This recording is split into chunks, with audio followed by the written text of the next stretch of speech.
અમદાવાદની ખ્યાતિ હોસ્પિટલના કાંડના કડીમાં પડઘા પડ્યા છે। કડી પોલીસ સ્ટેશનમાં હવે ફરિયાદ દાખલ થઈ છે। બોરીસણા ગામના મૃતકના પરિવારજનોએ ફરિયાદ નોંધાવી। ડોક્ટર પ્રસાદ વજીરાણી, કાર્તિક પટેલ, સંજય પટોડિયા સામે ફરિયાદ થઈ છે। ચિરાગ રાજપૂત, રાજશ્રી કોઠારી સામે પણ ફરિયાદ દાખલ થઈ છે। આર્થિક લાભ લેવા કાવતરું રચી ઓપરેશન કર્યાનો ફરિયાદમાં ઉલ્લેખ છે। કોઈ તકલીફ ન હોવા છતાં પણ એન્જિયોપ્લાસ્ટી કર્યાનો આરોપ છે। કડી પોલીસ મથકે બે અલગ અલગ ફરિયાદ દાખલ થઈ। બે મૃતકના પરિવારજનોએ આ ફરિયાદ દાખલ કરી છે। આજ અંગે વિગત આપશે સંવાદદાતા મુકેશ જોશી ફોનલાઈન પર જોડાઈ ગયા છે।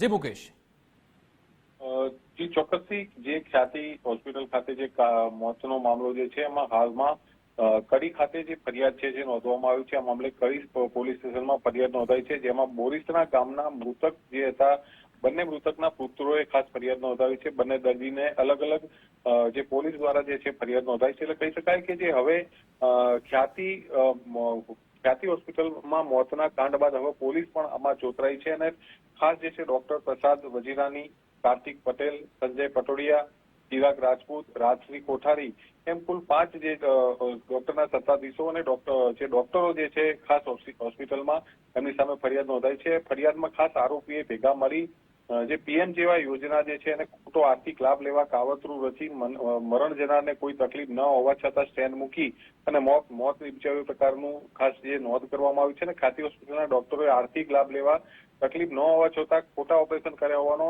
ઉલ્લેખ પણ ખાસ કરાયો છે અને કડી પોલીસ મથકમાં બે અલગ અલગ 0-0 થી ફરિયાદ નોંધાઈ છે અને બંને મૃતકના પરિવારની જે કહી શકાય કે અલગ અલગ ફરિયાદ લેવામાં આવી છે। મહેસાણા ડીવાયએસપી દ્વારા ભોગ બનનાર પરિવાર સાથે આજે મુલાકાત કરી હતી અને તેમને ફરિયાદ નોંધવા માટેની જે ખાસ જે રજૂઆત કરી હતી, ત્યારે બે અલગ અલગ ફરિયાદમાં હાલ 5 લોકો સામે નામજોગ ફરિયાદ નોંધાઈ છે। આવનારા સમયમાં કહી શકાય કે જે તંત્ર, જે આરોગ્ય વિભાગ જે છે, રાજ્ય સરકાર છે પગલા લઈ રહ્યું છે, પરંતુ સાથે સાથે પોલીસ પણ આમાં જોતરાય છે।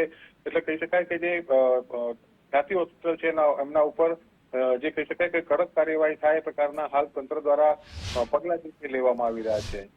વિકાસ, બિલકુલ આભાર તમામ જાણકારી આપવા બદલ।